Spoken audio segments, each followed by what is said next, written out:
Hello guys! Hello Libra! Welcome dito sa aking channel Libra. Alamin natin kung anong messages, vibration, gabay, energy para sa inyong lahat Libra. Ito ay energy na pwedeng makatulong sa'yo. Kapalaran, vibration, gabay, mensahe Libra na makakatulong sa'yo sa susunod na buwan. Okay mga Libra dyan na nanonood sa akin. Thank you sa inyong lahat. Okay. Libra, February, March, April. Tingnan natin. Nakikita ko sa'yo dito na maganda yung takbo ng buhay mo, balanse. Meron ditong peaceful resolution ng problema mo, pamilya, trabaho, hobbies, or kano man yan. Maganda, balanse. Kung makikita mo dito, kung may mga issues sa family, like may mga hindi magandang pagkakaunawaan, posibleng masettle ito, maayos, with friends, and sinasabi ng baraha, lahat balanse, lalo na sa emosyonal mong buhay. Peaceful approach, relationship, maganda yung takbo ng relationship mo din, and mayroon ka ditong hobbies, like pagkanta, pagplay ng instrument, musical instrument, pagsayaw, pagpipinta, pagluluto, ano man ito na talent na meron ka, ay posible mo siyang mapagkakakitaan. So, sinasabi ng baraha na yung iba sa inyo dito, madidiscover nyo na yung hilig nyo lang pala, like sa pagluluto, ay pwede kayong kumita ng malaki. Okay? So, yun. Thank you, Libra.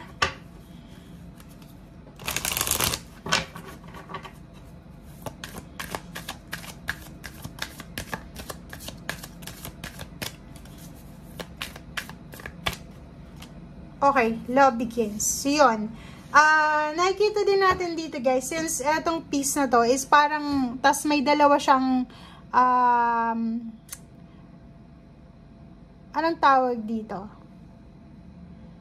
Duck ba yan? Di ko alam kung ano yan. Pero sinasabi ng baraha sa'yo dito, Libra, na posibleng may magsisimulang relationship, partnership sa trabaho, teamwork sa trabaho, yun, business partnership, collaboration, may kakasal, or posibleng bagong relationship with family. So, may mga reconciliation siguro na magaganap. Okay, thank you.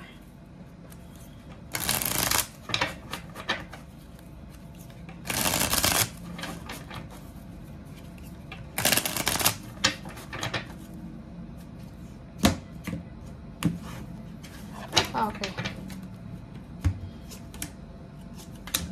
Okay, wow. So, it's a confirmation, guys. It's a confirmation na may Libra dito na siguro may mga achievements kayo. Like, for example, may mga Libra na makakaraos na sa kanilang obligasyon, financial. So, medyo magkakaroon na sila ng konting pera para makaipon. Like, for example, if you're a breadwinner, or kung ikaw ay marami kang inaampon, marami kang mga pinapakain, marami kang mga pinag-aaral. Sinasabi ng baraha dito, Libra, na malapit mo nang matapos kung ano man ito na obligasyon, duties, responsibilities, or kung ano man itong mga binibit-bit mong mga obligasyon o responsibilidad sa buhay. So, malapit ka nang magtagumpay, or parang sinasabi, malapit mo nang ma-achieve yung kung ano man ito na achievements na gusto mo. May paparating na celebration, Libra. So, pwedeng yung iba sa inyo, may mga family members na magbe-birthday, may mga kasal, may engagement, may binyagan dito, may opening ng business, may house blessings, housewarming, or kung anumang klase ng blessing ito. Okay. Same din siya. Sinasabi ng baraha sa'yo dito na kung ano man ito na magtatapos, it's a positive ending siya. So, sinasabi ng baraha sa'yo dito na it's either contract signing, pwedeng new beginning sa contract kasi may partnership, or posibleng end na ng contract, kaya parang masayang-masaya ka na kasi makakaalis ka na sa kontrata, matatapos yung kontrata mo. Lalo yung mga nasa ibang bansa na OFW, if ever man na patapos na yung contract nyo, ito siya, sinasabi ng baraha na sobra-sobra na yung kaligayahan mo. Okay?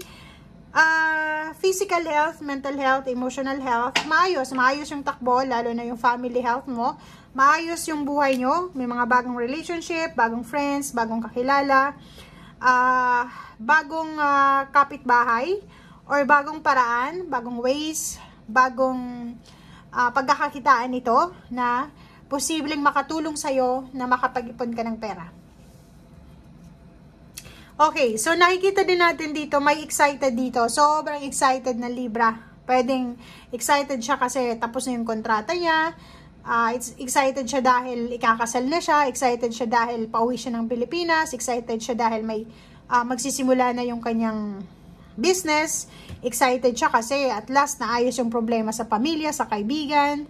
So, ang dami-daming mga dahilan na parang mangyayari sa buhay mo na magdadala sa'yo ng sobrang excitement or kaligayahan. Wow! So, ang ganda ng baraha mo, 10, 10, 10. It's a completion. Achievements, completion, positive endings, new beginnings, Alpha Omega, parang Phoenix Rising to, nababangon ka from sadness, babangon ka from scarcity, from kahirapan, poverty, or kano man to, libre na posibleng babangon ka. So, inheritance, ganun din. May posibleng pag-uusap dito ng inheritance, like family inheritance to, may mga magpapamilya na mag-uusap kung paano ibebenta siguro yung kanilang lupa, bahay, sasakyan, or kano pa man. May travel din dito. May bibili ng sasakyan, may magta-travel, may relocation, meron ditong diba? Yung meron ditong naghihintay ng pera na posibleng makuha niya ang perang ito na hinihintay niya. Ang galing ng baraha mo. New relationship, new friends, new set of friends, new connection, new work, diba? New business. Ang galing nito na parang sinasabi ng baraha na if ever na ikaw ay papasok sa bagong trabaho, bagong posisyon ito sa trabaho or bagong lugar, sinasabi ng baraha na eto yung magdadala sa'yo ng financial freedom. Diba? Wow! Ang galing naman. Celebration. May magse-celebrate dito dahil posibleng yung utang nila, lalo na kung may binili silang installment na sasakyan, installment na bahay, lupa, posibleng tapos na. So, yun nga yung sabi ko sa'yo kanina, kung makikita mo yung mga baraha mo, ang dami-dami mong rason, Libra, para mag-celebrate sa next 3 months na to, para maging masaya, para maging grateful, maging thankful, sa kung ano man ito na blessings na bibigyan ng universe. Diba?